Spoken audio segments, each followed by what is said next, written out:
Welcome to Season 3 of E-Commerce Fastlane, Episode 97. Welcome to E-Commerce Fastlane, the podcast show to help you build, launch, grow, and scale a wildly successful e-commerce company. Listen to real conversations with proven practical strategies and success stories. Learn how to generate more traffic, more sales, more profit, and customer lifetime value for your Shopify store.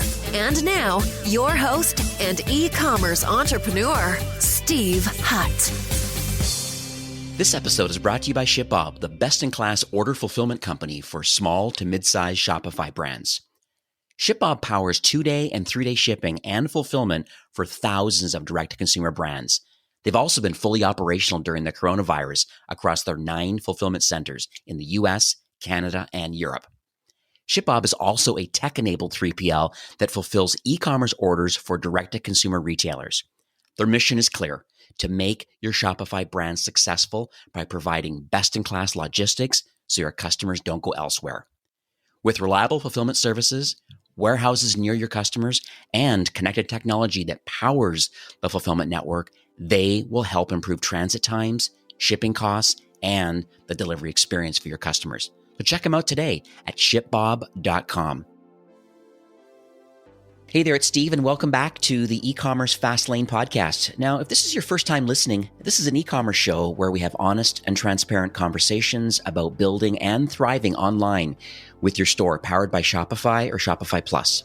Now, new episodes are available each week with your favorite podcast player through iTunes, Stitcher, Google Play, and Spotify, or you can also sign up online at ecommercefastlane.com and be notified when a new show is being released. Now, my guest in today's episode is Shoshana Posner, who is the Director of Business Development at No Fraud. And they're an online fraud protection company that really helps identify fraudulent orders while ensuring the highest order approval rate. Now, chargebacks, unfortunately, are part of doing business online. And, while many can be disputed effectively and literally by providing proof that the item was actually delivered, it's almost impossible to win a fraud chargeback. Preventing fraud chargeback losses occur at the point of purchase, and a merchant needs to be able to distinguish between a good order and a fraudulent order and ensure that the fraudulent orders are canceled immediately. Shopify does offer some basic fraud prevention tools with its fraud filter, and there are some gaps in that service and a few things that we'll talk about on the show, and we'll dig in a little later. This solution's been around for years. It really is helping a lot of Shopify brands. And so I really want you to understand why it is this tool was built, why it's different than other tools on the market, and why it's different than maybe Shopify's native solution. So hi, Shoshana. Welcome to E-Commerce Fastlane. Hi, Steve. I'm honored to be on today. We're here today because I think it's super important. I think part of the reason why you're here, I think, is a lot of it is because e-commerce in general is significantly gone up. I think the latest stats I've heard, they're the last 8 to 12 weeks, 10% increase in e-commerce has gone up. Almost 10 years worth of growth has happened in the last 8 to 12 weeks. With that kind of crazy growth, I'm sure brings out a lot of, the underworld of commerce and fraud. And that's why I wanted to have you on the show today. E-commerce has definitely changed significantly in the past couple of weeks and months. That's brought a big demand in our service, and I'll definitely explain why. It really goes on two ends. Firstly, there are a lot of people that are out of jobs, and as any provider needs to do is provide for their family. A lot of people would rather get a real job, but they can't because their source of income dried up. So a lot of people have simply turned to fraud. So there's a lot more fraud out there. And from an e-commerce merchant's perspective, a lot of companies are doing fraud prevention in-house. Their customer service team will manually review a couple of medium risk orders a day. But when e-commerce explodes and all of a sudden your online sales volume has doubled, so that means the regular customer service issues are doubling and the customer service reps simply don't have enough bandwidth to review orders. So it's also been, there's been a big need for our service simply because online businesses are having trouble doing the review on their own. Plus, of course, there's an increased volume in fraud attempts. So I shared a quick overview at the top of the show, but on a high level, what does No Fraud do and what problems does it aim to solve for Shopify brands? Shopify's native product is pretty decent at identifying the obvious fraud. And when we talk about obvious fraud, it's, imagine page 1 of Fraud 101. I'm a new fraudster. I want to start, stealing. So I'm going to use a proxy IP. I'm going to ship internationally using a freight forwarder. I'm going to hide my identity using a brand new email address and put in a fake phone number. That type of fraud, Shopify is pretty decent at identifying. But what it doesn't do is a couple different things. So the first is manual review. Transactions needs to be reviewed. There's a red triangle, the orange triangle, and then, safe to ship. But the ones that are medium risk, most companies will manually review those. So with No Fraud, we're a full service tool, which means that the burden of manual review is on No Fraud and it's not on the customer. So it really enables companies to focus on growing their business rather than becoming a fraud analyst. The second thing that it does is chargeback liability. There are many times where Shopify will say, yep, this order is safe to ship, and it results in a fraud chargeback. So companies are still left with paying back, I wouldn't say paying back the bank because it actually just takes the money right out of the account, but they're left with the losses. And they're also left with a dispute if they're going to try to win that on their own.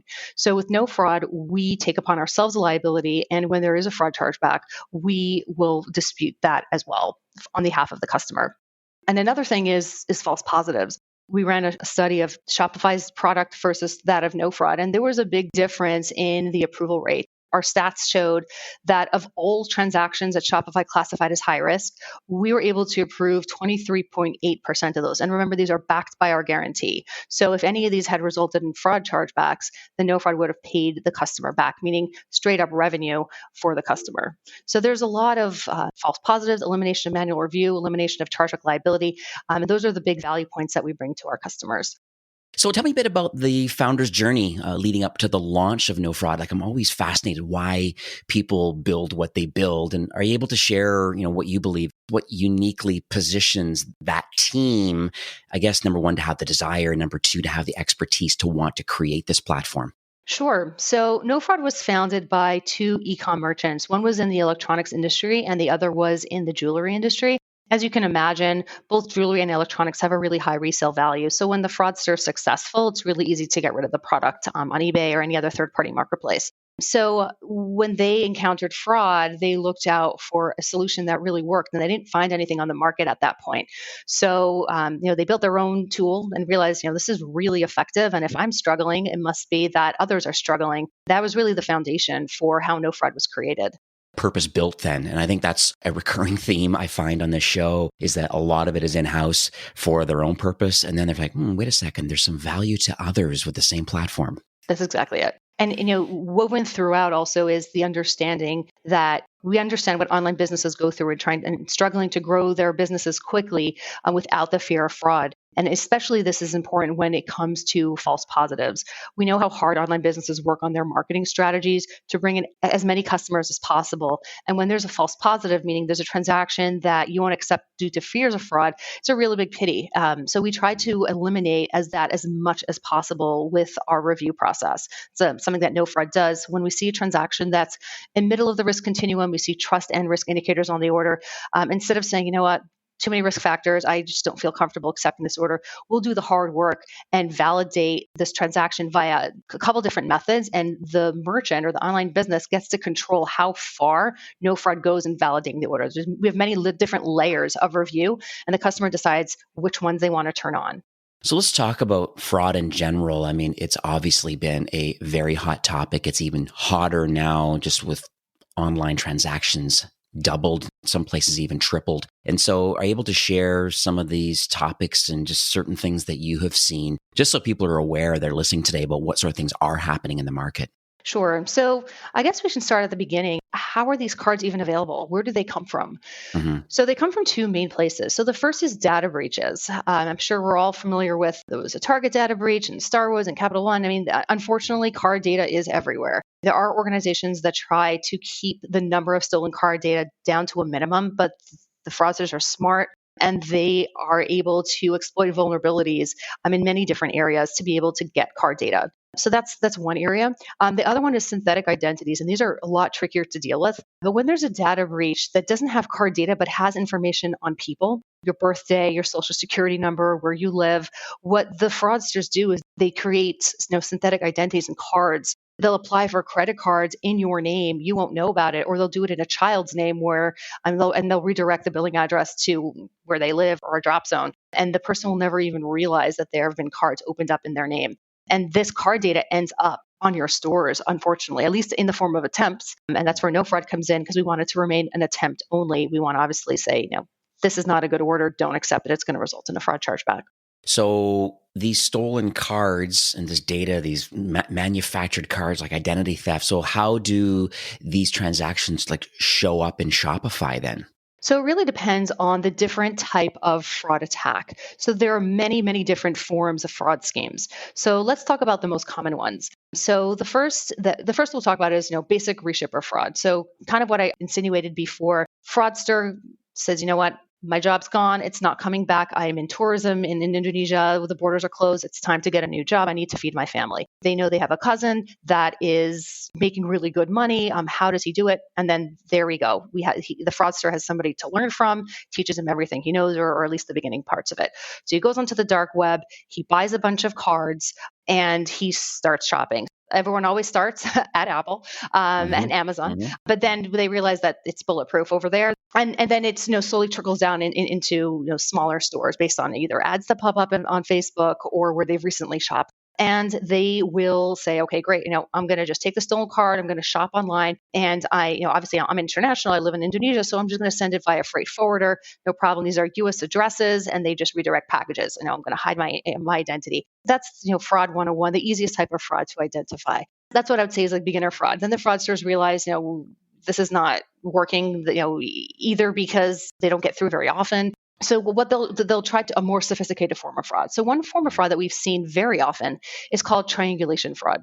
Triangulation fraud is called triangulation fraud because there are three people involved. So there's the fraudster, there's the e-com store, and then there's the innocent shopper. So the innocent shopper goes to a store that sells supplements. They're great supplements. They make you lose weight in 5 minutes. This is great. I really want to buy it. But you know what? $60 a bottle. Let me see if I can find it elsewhere. So they go onto eBay and they're like, oh, look, it's $46 on eBay. Great. I'm going to go and shop on eBay. They'll use their actual credit card, shop on eBay, and they will buy the bottle for $46. Now, the owner of that eBay store is actually not the brand owner of the supplements. It's a fraudster. What they do is they use stolen cards that they got from elsewhere, not from eBay. So, eBay has their own checkout. They use a stolen card. They'll go to the supplement store, John's Supplements, and they'll make a purchase for $60, full price. And what they'll do is they'll ship the product to their customer on eBay. So the customer on eBay gets their product. They have no idea that it came from somewhere else. They get great feedback. Their store is gaining traction on eBay or any type of third-party marketplace. And the online business is saying, what's going on? I'm getting so much fraud. Billing and shipping are different, but it seems like this person lives at that address. Like I don't see any other, the house is a nice house that it's going to. They're kind of left scratching their head on what's going on over here. So that's a very, very common fraud pattern that we've seen. And in the past 2 years, it's really increased in frequency. Some smart business owners are able to figure out what's going on. Like they'll track the person down and they'll say, oh no, I didn't buy it here. I bought it on eBay. And they'll realize what's going on and they'll go to eBay and try to get that store shut down. But that takes a while. During this entire time, orders are going out the door that are fraudulent. So the ideal way, obviously, is to stop it at its source. And that is where we would be able to identify that something doesn't look good on this order. We would connect the dots. On the most sophisticated end, one of the more sophisticated fraud schemes that we've seen is called mule fraud. Now, a fraud mule is somebody that is used to help fraudsters. They may or may not know exactly what's going on, but they are often in the know that something doesn't smell right. So what we saw last summer was a very sophisticated fraud attack. This is how it works. The fraudsters became aware of a vulnerability that Capital One, you can change the billing address if you sweet talk the rep to get them to change the billing address. So what they did was they recruited fraud mules in the United States to make orders. The way that they got their mules was either via Russian newspapers, Instagram. There were a couple of different ways that they got their individuals to make these orders. So they said, here's a great way to make a quick $300. I'm international. I want this particular laptop. And there were a couple of products that they targeted. I can't order it. This company doesn't ship overseas. Can you make the order for me? And I'm going to give you a label that you'll just slap on to the package and you're going to drop it off at either a UPS store or a freight forwarder. There were a couple of different versions. And they said, great, we're going to give you $300. Just give us your address so that we can send you a check. Once they got the address, what they did was they exploited that vulnerability in Capital One, had the billing address changed to that of the fraud mule. And when the order came through, the billing address was a match. The product was going to the address on the order, but it was fraud. So this was a much more sophisticated type of pattern, which the Shopify native product is definitely not going to catch that. You need a lot of machine learning, AI, in order to identify, because the patterns were very, very subtle. Everything else matched up. The person lived there. They used their own phone number. I mean, when I say the person, I mean the fraud mule. They used their own phone number, their own email address. It was the patterns were very, very subtle on this type of fraud. So there you go, the gamut of easy, medium, and really difficult to detect types of fraud patterns, and these are the ones that we know how to identify. You know what? I've been in commerce for since 2000, and I've had lots of fraud transactions against brands that I've launched. But this is life of learning. I've not heard of a lot of these things. And it's interesting that, me, someone who's in this space, heavily into this space, running this podcast, like I get it. I know how to grow and scale an e-commerce company. And I knew the importance of having some kind of fraud detection measures in place, but I had no idea that it's as advanced as you've just shared today. And thank you for sharing that. I think it's going to open a lot of people's minds about the importance of it. And we should maybe pivot a bit into, well, now that we know these different types and probably emerging types too, that you just don't even want to talk about, that you cover, but can you share about maybe how no fraud is now helping to catch a lot of these, like as it relates now to Shopify brands?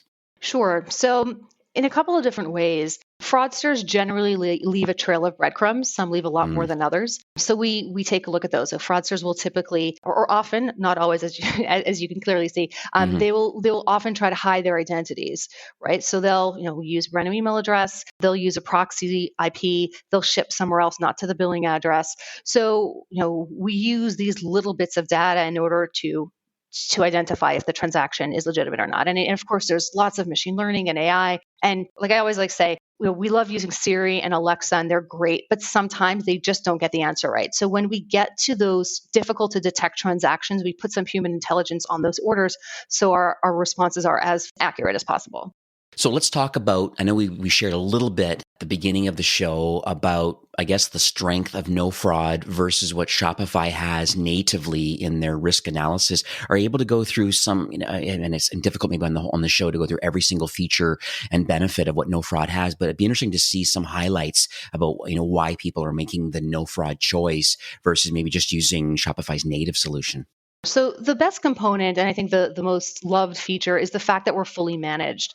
So that means Shopify's product is, here is some data and you have to go make a decision. With no fraud, we do all of the decision work. So we do all the decisioning, we take out the guesswork involved in fraud prevention. If there's a review that needs to be done, no fraud does it on the customer's behalf. So it's like, set and forget. So that's the biggest plus. One thing that our customers love is the chargeback guarantee.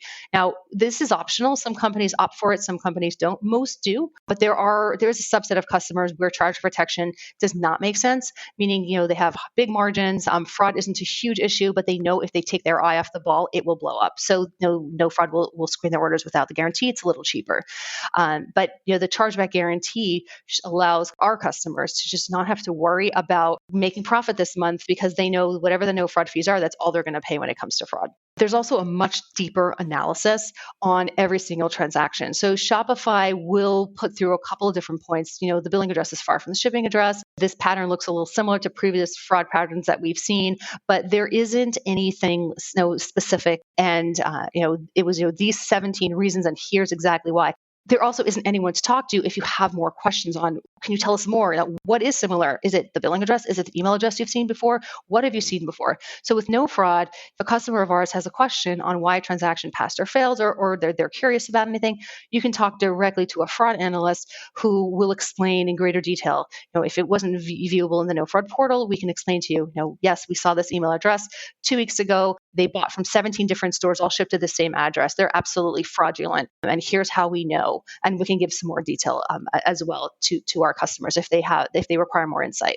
And lastly, we often see that Shopify does not provide the correct response, and there's a lot of lost revenue. So our customers love the fact that No Fraud won't shy away from working on a difficult to validate transaction, and we do that all the time. So that really enables us to have a high customer approval rate. And we always recommend when customers are considering using No Fraud, go look in the Shopify App Store and go read our reviews. The threads that you'll see throughout are high approval rate, great customer service, which is what we're really proud of. I want to ask a question about Shopify payments versus third-party gateways, because I think that's an important distinction that we might want to make today as it relates to No Fraud. So a lot of brands, some, I guess, or most, a lot of them certainly use Shopify payments, and that's just kind of part of the whole checkout flow. Some people are in regulated markets, so they're in cannabis or CBD, and they're forced to have to use a third-party gateway, Authorize.net, and Braintree and other different connections. And so, are you able to share just some details on a high level, I guess, about if you're on Shopify payments or a third-party gateway, how does No Fraud fit into that equation? Sure, and that's a great question. So as long as you're using Shopify's checkout, No Fraud will work seamlessly no matter what payment gateway you're using. When it comes to third-party checkouts, that's another story. So third-party checkouts such as Cashier, Recharge, CardHook, Bold Subscription, Zipify's one-click upsell. There's also Intercart. There's a bunch of them. With those third-party checkouts, what we've done is we've created a separate integration into all of them. So we're able to screen orders from those checkouts as well. It does require an additional 1 or 2 clicks when it comes to the setup. I see. Okay. That's important because I think that, currently there's quite a few brands that I manage that are in the subscription box company, being supplements or snacks and wine and all different things. And they're definitely using, because currently Shopify does not have card vaulting or subscription options built into their native Shopify payments checkout. And so they have to go to a third party. And so it's nice to see that there is that kind of connection with these third parties so that you still get the same kind of fraud protection that others would have natively. So that's awesome. Yeah, and interestingly enough, we've seen a lot of fraud in subscriptions specifically, and the fraudsters are excellent networkers. Like they will tell their friends, like Anne's at a picnic, "Hey guys, guess what I just discovered? When you go to a store, see if they do a subscription, because subscription transactions just somehow go through when the regular transaction doesn't." And we've seen a lot of that in the past couple of months. I'm sure you can appreciate this show has a pretty diverse range of listeners. It's been around for a couple of years now. And if you were to give some advice to e-commerce entrepreneurs today, they're on Shopify. We're getting out of this pandemic right now. Retail's opening up, but commerce is still really, really, really driving some big growth for everyone. Like, what sort of advice would you give these new, and mid-market entrepreneurs today? So if you find that you're spending a lot of resources trying to stop fraud, you're investing heavily in customer service reps that are trying to figure out if a transaction is legitimate or not, and or if you're dealing with a lot of fraud chargebacks, implementing a fraud solution will save you money in the long run. And we're happy to help you figure that out. We can help you crunch the numbers. We have a free 2-week trial. So at the very least, you can even see what No Fraud looks like and how easy fraud prevention can be when you're outsourcing it. So we do welcome you take a peek, install the app for a little bit. And we also offer, specifically with e-commerce Fastlane, we offer a free audit. So we're happy to show you the differences in responses between the Shopify native product and the No Fraud product. So you're able to view how many more transactions you can accept with No Fraud. Let's talk about the future for No Fraud too. I'm always curious to see if the innovation or any kind of alignment. I just would love to hear how the product is going to continue evolving. Obviously, the fraudsters are creating new ways of trying to rip off brands, and Shopify being a major player in the marketplace for commerce entrepreneurs. So I'm just curious to see what No Fraud is doing now and into the future. Sure. So fraud constantly evolves, and there's new technologies that keep evolving to help stay ahead of the fraudsters. So we're always monitoring the latest technologies to add more layers when needed. From a customer support perspective and a financial perspective, we also understand not every customer wants the chargeback guarantee. So we've added different layers of service to help accommodate the level of fraud prevention need every customer has. We're constantly looking into further integrations into different third-party checkouts and optimizing those so that For example, something that we did with Recharge is that not only can we screen the recharge orders, but we can also cancel them, and we can also cancel the subscription. So even though we've canceled one order, it's going to keep going out unless the subscription is canceled. So we've ensured that it is as hands-off as possible with all of these third-party checkouts. So we are nearing the end of the show for today, and this has been really educational for me. And, I thank you. I'm glad we synced our calendars. I'm glad that you're able to come today, because I think a lot of people are under a lot of miseducation about what sort of things they can do to protect their brand. And if chargebacks is something that's on your mind, it's been happening quite a bit, it's smart to have a look at what No Fraud is offering. So how can people learn more about the No Fraud app and solution? So the first place to go is our website. We describe in great detail what we do and how we do it. I also recommend you take a look at the reviews on the Shopify App Store to hear existing customers' experiences with No Fraud.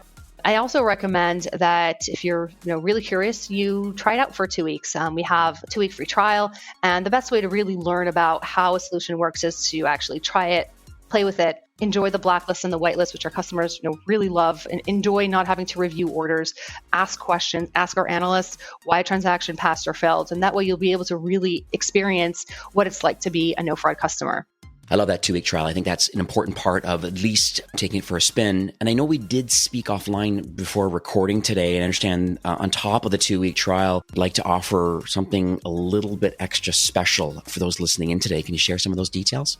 So I kind of alluded to that in the previous conversation, but No Fraud loves to provide audits to customers where we run No Fraud's product or in any other product. There are a couple others in the Shopify App Store and No Fraud together, and we can show you the differences in responses and response rates. We've done this several times, many times. We've always come up having a higher approval rate, and we'd love to show you the actual order examples that you may have canceled due to suspicions of fraud, but you can now ship safely because No Fraud's got your back.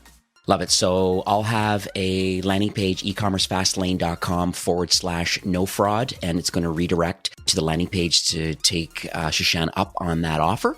That's awesome. Well, thank you so much again for coming on the show. It's very clear to me that Shopify's mission, is to make commerce better for everyone. And it's very clear now based on this recording that you and the No Fraud team, you really are in tight alignment. You really do want to help Shopify brands grow and scale, get more orders approved, have that guarantee on some of the orders that maybe Shopify is just putting as high risk. And, overall that allows you to capture a new customer and helps you build lifetime value. So, thanks again for taking time and giving back to the Shopify ecosystem today.